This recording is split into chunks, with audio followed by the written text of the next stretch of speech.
Okay, I guess that's working this time. I tried to start this just a moment ago and I got just a white screen. It was really strange. Anyway, so this is the review.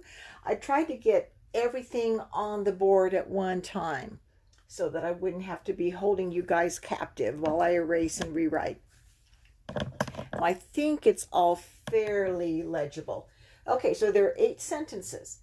They end with periods. There's 1, 2, 3, 4, 5, 6 goes on 2 lines, and then 7 and 8 are each on their own line. Okay, so take a minute and just look at this first one. See what you can remember. How about if I write that correctly? Might help.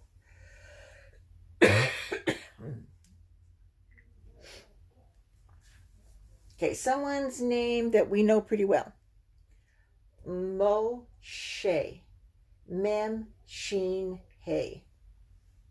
Moshe halach v'yada. Now, all of these sentences won't make perfect sense, but I wanted to reuse some of the words that we'd already been over. Moshe or Moses halach. What did he do? Remember, it's where we get the word halakha, the way we walk out the Torah. This means walked. Moshe walked v'yada. Yada was just in that the part 1 lesson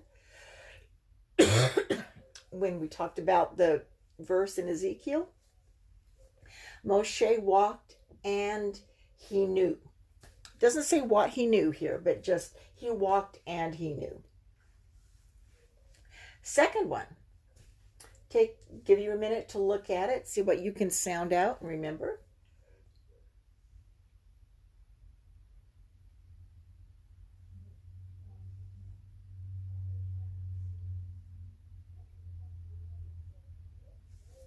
Okay, this is also a person's name, and I know that the verbs normally come first.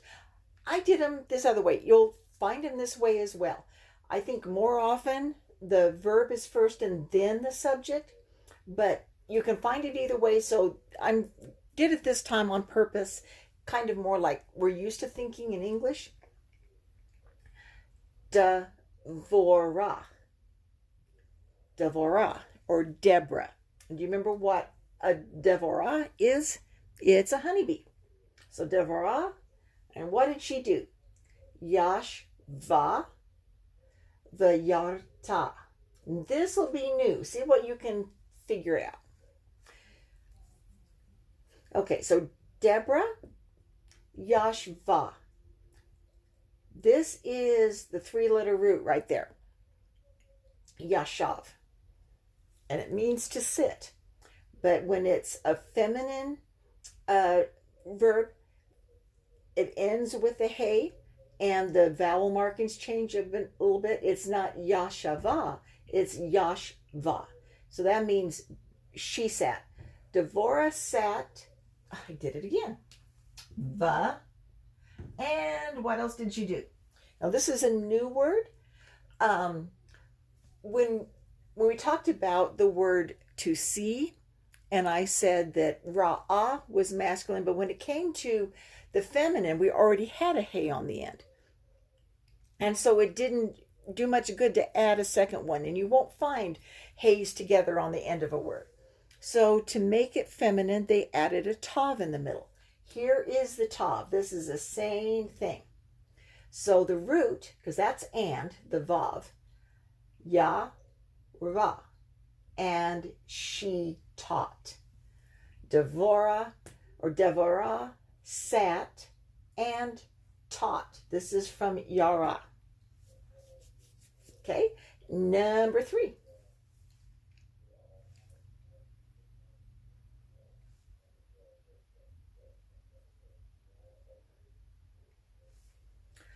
Ha-sus. Ra'ah et ha'am. Ha-sus. What is a sus? A sus is a horse. The horse. And here is the masculine form of sa. Ra'ah. I just referred to it and said that in the feminine form, it's Ra'ata. Ra'ah is the masculine form. The horse, because it's not a susah, it's a sus. The horse saw. And what did he see? It's going to be something with a hey or a person's name.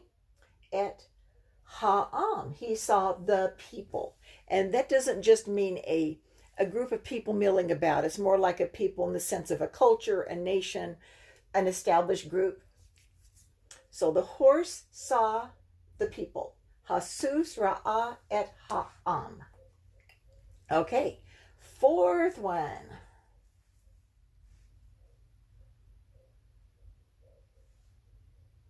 And I forgot to put a marking here. How is that? Well, you're thinking, did I even write that down?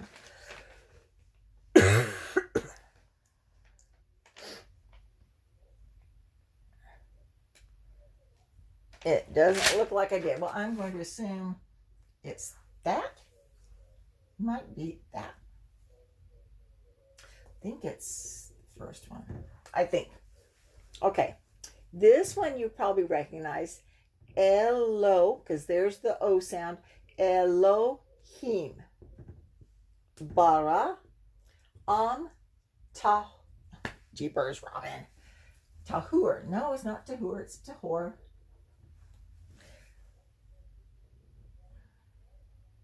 Okay. Elohim bara tahor. Okay, we know who this is. Bara. That is from Genesis 1:1. It means he created. Elohim created, and it's not going to be a proper noun, and it's not going to have a the in front of anything because there's no et. Elohim barad created a people, tahor.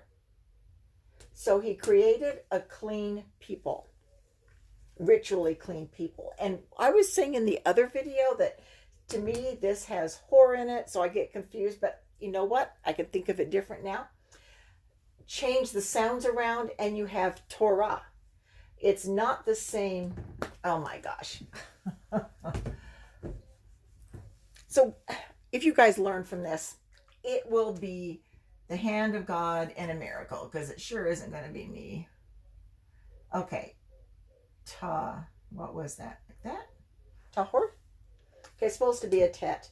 Because I was going to say that it reminds me of Torah. You have to change the T sound. It's not a tav in tahor. It's a tet. But otherwise it'd be ta, o, ah. Just change the sounds around and you have Torah. And the Torah tells us how to be clean. So that's how I'm going to remember it from now on. I hadn't written those two words on the same page before. Okay, so Elohim created a clean people. Okay, you're half done. So this is number 5, starting right there.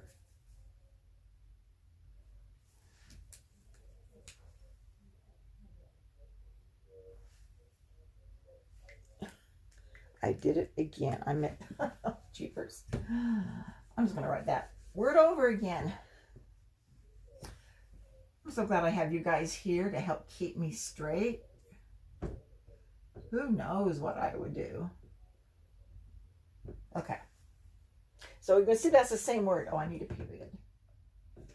They do have periods, at least in modern English. I guess they do in the Tanakh too. Okay. Ha'ish. Yashav babait tahor. What is just without the hey? What is ish? Remember what that one means. It's man. Ha'ish is the man. Ha'ish yashav. Here you have yashva. Here is yashav. Same root. That's feminine. This is masculine. The man sat. And the way you might be able to remember it is that you've heard of yeshivas, and that's where you learn, and when you read about, even in the Sermon on the Mount, it says Yeshua walked up the hill, and when he sat down, he started to teach them. You sit down to teach. You don't have, Hebraically, you don't have the professor strolling back and forth. You have someone sitting down and being on your level and teaching you. Okay, so, but that's not, I'm not making that as a criticism of David. This is just because I know you like to walk around, David, and that's great. There's nothing wrong. This is just the tradition in a yeshiva. And I'll bet you in like Yeshiva University, I bet you the professors stand up and walk around. I'll just bet. Anyway, the man sat Beit tahor. Well, you know that's going to be ritually clean. Clean or ritually clean. It doesn't mean clean like washed. That would be lavush. No, that isn't. I always get that word confused. Anyway, it's a different word. This means ritually clean, not profane, not common, not unclean.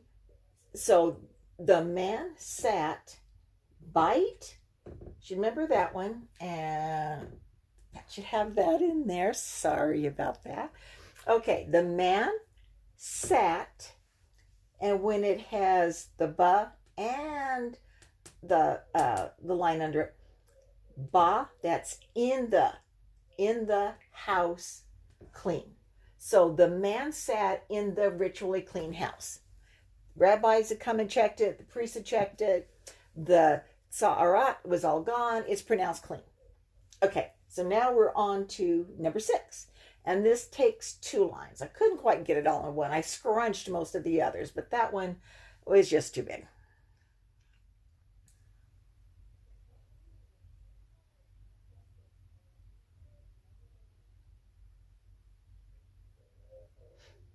Okay, you should recognize this word. Yashav is right there. Yashav. Okay? And this is a person's name that you probably know. Avraham. Avraham. Avraham Yashav. So what did he do? He sat. He sat Bain. That's from the verse that we just learned, and is also in the Havdalah. Bain, not Bain like sun, but Bain with the yod in the middle, and that means between. Avraham sat between. Who did he sit between? Who's this?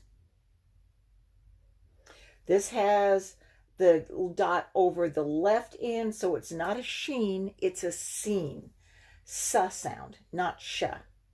Sa, ah, ra. Sarah. And I said this is the way you'd find it lots of times in the Tanakh, and since you didn't see it in the verse itself, I did it this way here. Bain, Sarah, uvain.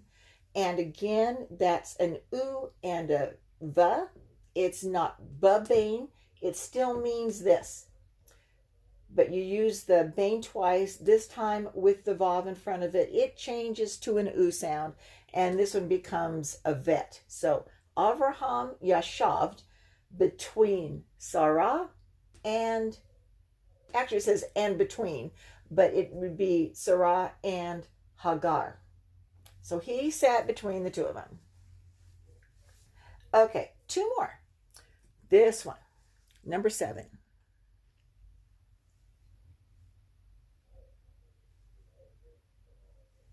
I hope I didn't make any big mistakes on that one. I forgot to put a few of these.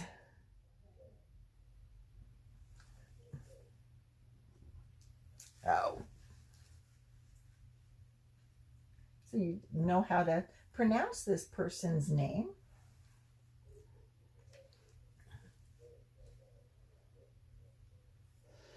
Okay, Aharon. Aharon. And that's the Nun Sophie, not the regular Nun. Aharon Yada et HaTorah. Aaron, or Aharon, Aaron Yada. That's the masculine form of knew. Aharon knew. What did he know? The Torah. Okay, one more. Some of these, I try to get some words from each of the other lessons.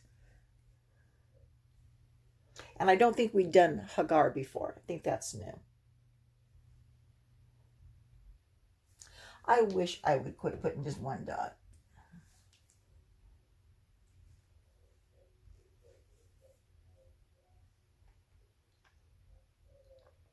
Okay, so here's the name that we just had here. Recognize it?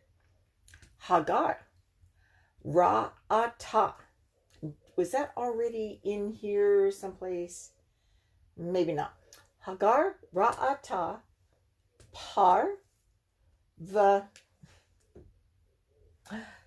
para. What's a par?